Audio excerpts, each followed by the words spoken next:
Abonnez-vous, subscribe.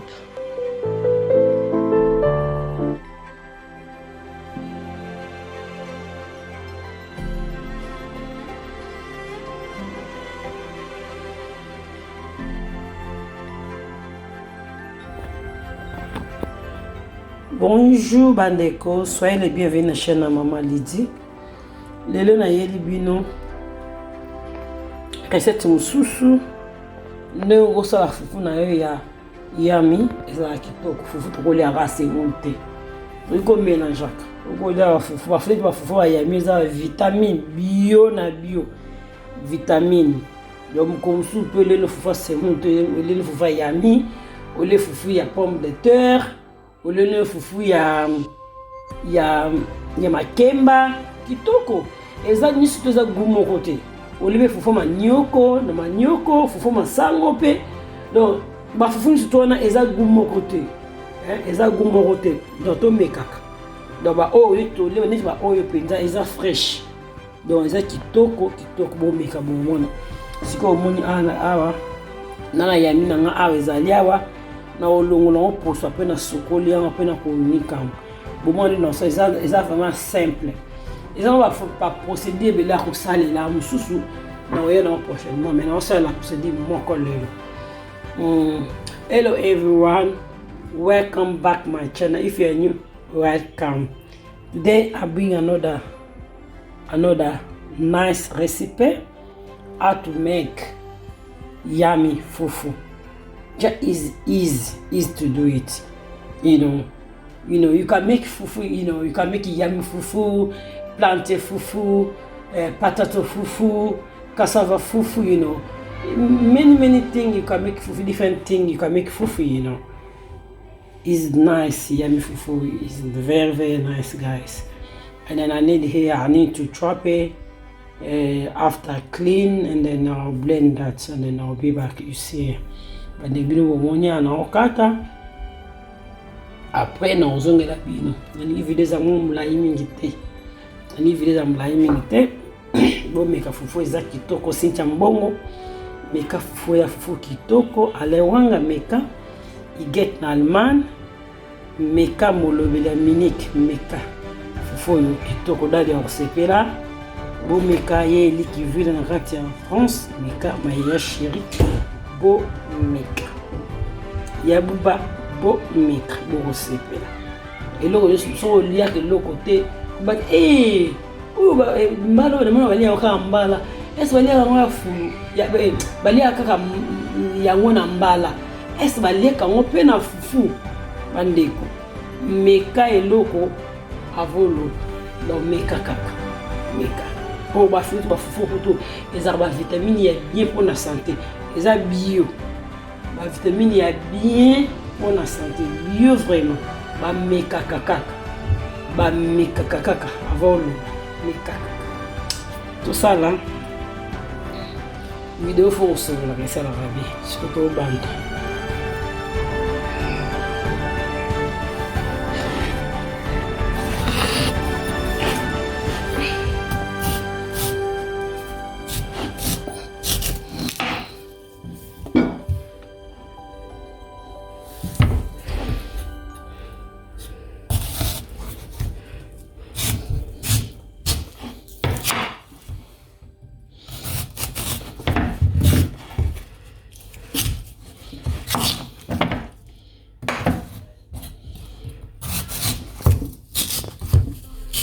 attention sali yango ya kotokisa pe ya ragu oyona biloko na sala mpe tokisi ya mino ya kitoko bandeko na fufu pe za kitoko bo meka bo sepela ana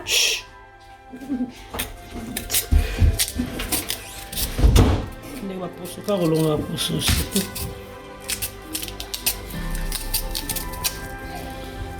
c'est bon c'est tout. Il y en a 6 là on peut checker vidéo za mulayi te osko na oboka pona okata siko. I need to chop now. Tango. Na sokola osko na okata bongo na sokola.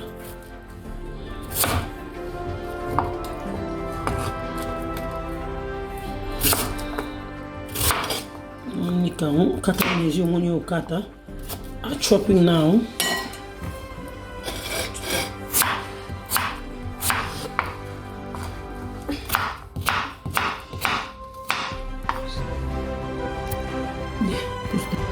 Bandeko yango mona kati yango siko na okende kosoko na. Guys, you can see here I already chopped that, you know. I'm going to go to wash here, and then I'll put inside the blender. I'll add a little bit water. Ndo sokola mo apena wochongo na mones na wana mai mukie na wonika na relaxa bien nice.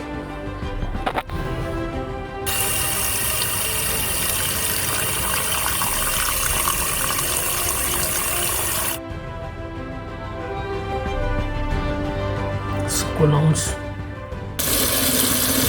Oh, sokolons bien. Sokolons vraiment bien good. Bon. Sokolons ni comment sokolons bien. Bon meka bo sepela. Ma belle mamie c'est lumière bon meka. Lande loan meka ngo ko sepela. Bon meka bo sepela. Mamie c'est meka bo sepela. Surtout ici que nous connaissons bon monde ici. Et lui n'a bien essayé vraiment ce que nous guys, you see now it's clean and go to blender.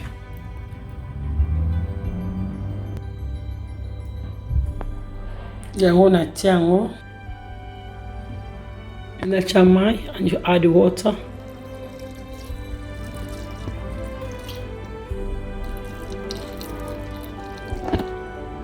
La pe mai mingi te.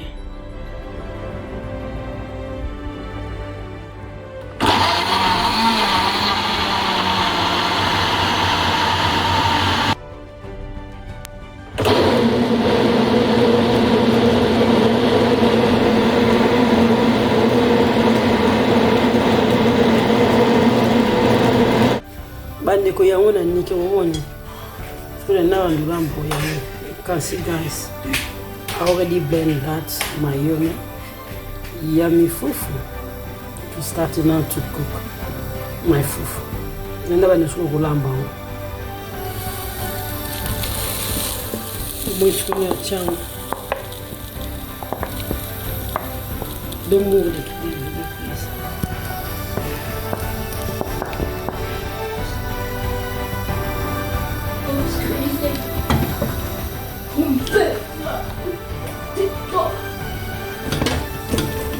Hindi ko balula kaka.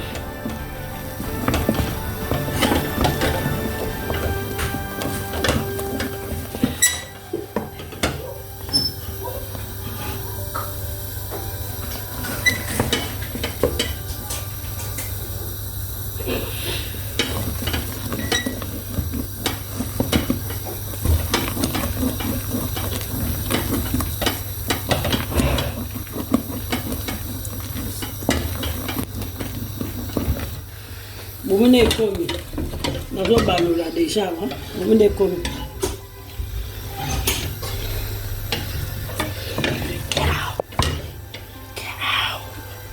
Kande mumune komi. Komi ya makasi. So isiko lingi eza mwa normal netibwe. Nane belite. Anini na chama imukie etoka mukie pona ozongela bino. Guys, you can see here my yummy fufu here. I need to add a little bit of water. I'll leave that low heat to cook. I'll be back. One now chango. Now chicken na moto ya moyenne. Après na kozongela bino. Remove ya moyenne. Après na kozongela bino took. Guys, I'll leave that low heat and then I'll be back. I'll leave that 5 minutes to cook and then I'll be back. Or more than 5 minutes. And then I'll be back. Bo make a fufu bo sepela. Bo sepela. Ngai na lingango. Bana ba lingango, bana ba lingango zadi.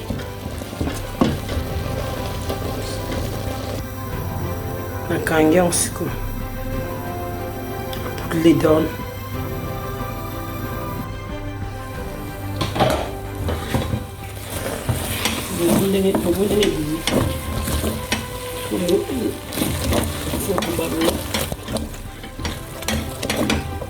Video ndeze mpanzi mabe mageni ndeze just mix together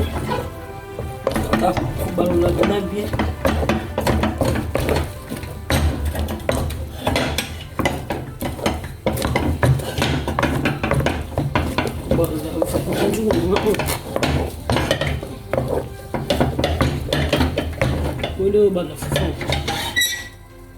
je crois au moment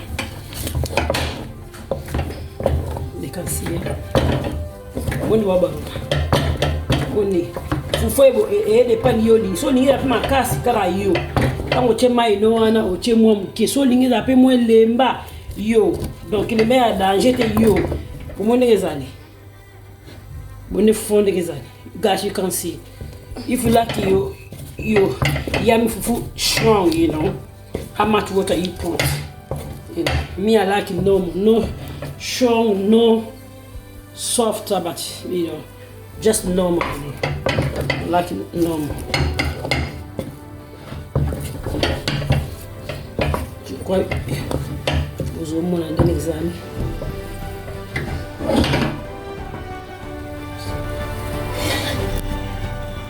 Bandeko yango na okangona chassis na bomona na jeune c'est na okangona chassis ça vraiment kitoko bomekango na ozonga bino siko na okangona chassis eza na vitamine ya B et vitamine ya bien, donc bio vraiment, donc olango bio vitamine kitoko bomeka ba fufu surtout différents fufu et bo sepela pour aider sur la santé na sur la vitamine kitoko quoi.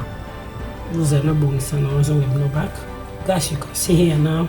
I have my plastic bag and I'll be back. Guys, this yummy fufu is very, very good and then helpful. You know, it's very helpful for body, you know. Guys, I use mine here. I use the plastic, but I think this is better for me.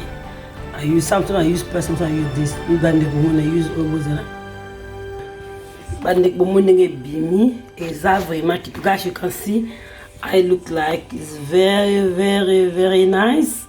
Try is nice. Bandek bomeka eza vraiment kitoko ngaba ba prefer out semu fufu o ke fufu semu so na lando balinga fufu na biloko niso tutume so na lando atonda biloko ni ba kolela ngona yango za kitoko fufu ya yummy fufu tukolia na nini yango tukolia na mipanzi na ngange na mwamba. Enjoy. Merci beaucoup de votre soutien à bino bandeko. Abonnez-vous na chaîne na Maman Lily bozala desite beaucoup sepela beaucoup le fufu kitoko le fufu ya kitoko. Enjoy. Thank you everyone, guys. If you like I make my yummy fufu, guys, you can share to everyone. It's very, very nice, easy to make it. It's nice, guys. I hope you enjoy it. I'll eat that with I have ribs here. I have soy leaves with peanut butter. So delicious. I hope you enjoy. Bye. Enjoy it.